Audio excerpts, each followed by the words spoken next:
हम सब जानते हैं कि भगवान शिव के 12 ज्योतिर्लिंग हैं, लेकिन उनमें से एक महाकालेश्वर बिल्कुल अलग है। ये सिर्फ एक मंदिर नहीं, बल्कि एक ऐसा किला है जिसके रहस्य विज्ञान की समझ से भी परे हैं।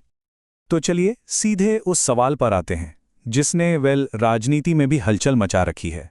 एक ऐसी मान्यता जो आज के बड़े से बड़े नेता को भी सदियों पुरानी एक परंपरा के सामने झुकने पर मजबूर कर देती है। और जब तक इस सवाल पर सोच ही रहे होंगे तब तक एक और पहेली सामने आ जाती है। सोचिए, एक चमत्कार जो रोज हजारों लोगों की आंखों के सामने होता है, लेकिन आज तक कोई उसे समझ नहीं पाया। तो आखिर ये सब क्या है? इन गुत्थियों को सुलझाने के लिए हमें कहानी की बिल्कुल शुरुआत में जाना होगा। देखिए, इन सारे रहस्यों की जो चाबी है ना, वो महाकाल की उत्पत्ति की कथा में ही छिपी है। ये कहानी उस वक्त की है जब उज्जैन का नाम हुआ करता था अवंतिका, और यही वो कहानी है जो बताती है कि कैसे भगवान शिव यहाँ के कण कण में हमेशा के लिए समा गए। जरा सोचिए, प्राचीन अवंतिका नगरी, जहां दूषण नाम के एक राक्षस का आतंक फैला हुआ था।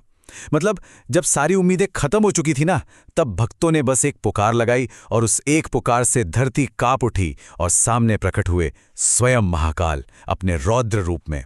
उनकी सिर्फ एक दहाड़, सिर्फ एक गर्जना से दुश्मनों का नाश हो गया, और बस उसी पल अपने भक्तों के प्रेम में बंधकर उन्होंने वचन दे दिया कि वो हमेशा के लिए इस नगरी के, इसके राजा बनकर रहेंगे। लेकिन आज जो ये विशाल, ये भव्य मंदिर हम देखते हैं, इसकी नींव में एक ऐसी कहानी दबी है जिसमें विनाश भी है और अटूट विश्वास भी। सही मायने में ये मंदिर एक बार खत्म होकर फिर से जी उठा है।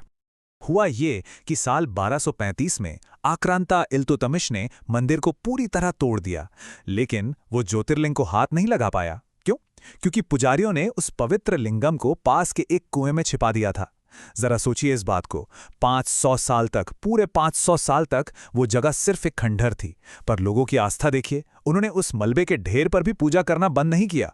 और फिर 1732 में मराठा जनरल राणोजी राव शिंदे ने उसी कुएं से ज्योतिर्लिंग को ढूंढ निकाला और इस मंदिर को इसका गौरव वापस दिलाया। तो ये तो थी इतिहास की बात।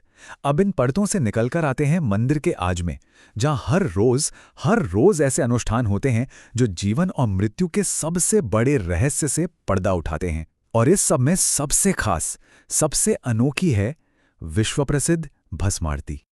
देखिए, ये आरती सिर्फ एक पूजा पाठ नहीं है, ये एक पूरी फिलॉसफी है। इस बात का एहसास है कि आखिर में सब कुछ, चाहे वो राजा हो या रंक, शरीर हो या अहंकार, सब कुछ बस एक मुट्ठी राख बन जाता है। और महाकाल को ये भस्म इसीलिए तो प्रिय है क्योंकि वो काल के, यानी समय के स्वामी हैं। जब सब कुछ खत्म हो जाता है तब भी वो रहते हैं।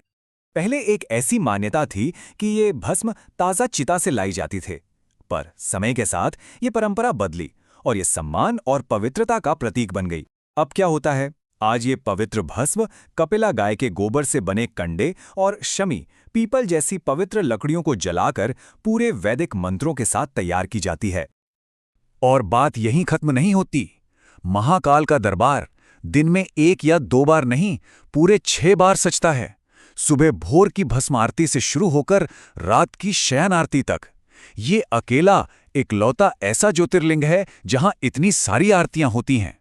इससे पता चलता है कि यह स्थान कितना जागृत और जीवंत है। तो चलिए अब घूमकर वापस उसी राजनीतिक पहेली पर आते हैं जहां से हमने ये सफर शुरू किया था। वो विश्वास कि इस शहर के एक ही और सच्चे राजा हैं, महाकाल। और यह मान्यता बिल्कुल सीधी और साफ है कि उज्जैन के धरती पर कोई दूसरा शासक, कोई दूसरा राजा रात नहीं गुजार सकता। क्यों? क्योंकि इस नगर का सिर्फ एक ही राजा है, राजाधिराज महाकाल। और जहां वो हों, वहां कोई दूसरा कैसे टिक सकता है? और सुनिए, ये सिर्फ कोई कहावत या सुनी सुनाई बात नहीं है। इतिहास में ऐसे कई किस्से दर्ज हैं कि जब भी किसी बड़े नेता ने यहां रात बिताई, उसकी कुर्सी चली गई। पूर्व प्रधानमंत्री मोरारजी देसाई से लेकर कर्नाटक के पूर्व मुख्यमंत्री बीएस येदियुरप्पा तक कई नाम इस लिस्ट में शामिल हैं। और कहा जाता है कि यह परंपरा तो राजा विक्रमादित्य के जमाने से चली आ रही है, जब उन्होंने खुद अपनी राजगद्दी महाकाल के चरणों में रख दी थी। तो एक रहस्य तो ये हो गया। अब वक्त है दूसरी अनसुलझी मिस्ट्री फाइल खोलने का, और ये फाइल हमें ले जाती है सीधे महाकाल के सेनापति काल भैरव के मंदिर। यहां का माजरा तो और भी हैरान करने वाला है। हर रोज 2000 से भी ज्यादा शराब की बोतलें यहां प्रसाद में चढ़ाई जाती हैं। पुजारी क्या करते हैं, वो शराब को एक पात्र में निकालते हैं, उस पात्र को मूर्ति के मुख से लगाते हैं और देखते ही देखते सेकंड्स के अंदर पात्र खाली। और ये शराब कहीं बहती नहीं है, किसी नाली में नहीं जाती, वो बस गायब हो जाती है। साइंटिस्ट ने इस पर रिसर्च की। ब्रिटिशर्स के टाइम में तो जमीन तक खुदवा दी गई थी ये पता लगाने के लिए कि आखिर ये लिक्विड जाता कहाँ है। नतीजा 0, कुछ नहीं मिला। ये रहस्य आज भी इस मॉडर्न युग में भी साइंस को एक ओपन चैलेंज दे रहा है। और अगर लग रहा है कि बस रहस्य यहीं तक थे, तो रुकिए, अभी कहानी बाकी है। हाल ही में जमीन के नीचे से एक और राज ने दस्तक दी है, एक ऐसा राज जिसने बड़े बड़े इतिहासकारों को भी हैरान कर दिया। बिल्कुल सही सुना। एक मंदिर जिसके ठीक नीचे सदियों से दफन था एक और मंदिर, एक पुराना प्राचीन मंदिर।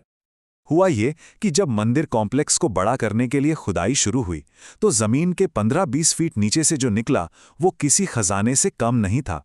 1000 साल पुराने खंभे, शानदार नक्काशी वाली मूर्तियां और एक पूरे के पूरे मंदिर की नींव। सोच कर देखिए, एक पूरी दुनिया जो सदियों से हमारे ही पैरों के नीचे दबी हुई थी। और इसी मंदिर के कॉम्प्लेक्स में एक और कहानी है, जूना महाकाल की। ये किस्सा बताता है कि जब आस्था पर हमला हुआ तो भक्तों ने कितनी चतुराई से काम लिया। उन्होंने असली ज्योतिर्लिंग को बचाने के लिए उसकी एक कॉपी, एक प्रतिरूप स्थापित कर दिया, ताकि आक्रांता कंफ्यूज हो जाएं। ये उनकी स्मार्टनेस और उनकी अटूट श्रद्धा दोनों का सबूत है। और शायद यही तो महाकाल की सबसे बड़ी महिमा है कि वो सिर्फ पत्थर की एक मूर्ति नहीं है, वो एक लिविंग प्रेजेंस है, एक जीवंत एहसास है जो हर दिन, हर त्योहार के साथ अपना रूप बदलते हैं और अपने भक्तों से कनेक्ट करते हैं। कभी शिवरात्रि पर वो दूल्हा बन जाते हैं, तो सावन के महीने में राजाधिराज। उनका हर एक श्रृंगार अपने आप में एक जश्न है, एक उत्सव है। और ये सभी बातें एक ही चीज साबित करती हैं कि महाकालेश्वर कोई म्यूजियम नहीं, बल्कि एक धड़कता हुआ दिल है, जिसमें आस्था है, इतिहास है और ना जाने कितने अनसुलझे रहस्य। तो आखिर में सवाल ये नहीं बचता कि क्या महाकालेश्वर में इतिहास, आस्था और रहस्य आपस में मिलते हैं? असली सवाल तो ये है कि क्या इस जगह पर आने के बाद कोई इन तीनों को एक दूसरे से अलग करके देख भी सकता है? शायद इसका जवाब शब्दों में है ही नहीं, इसका जवाब तो बस अनुभव में है।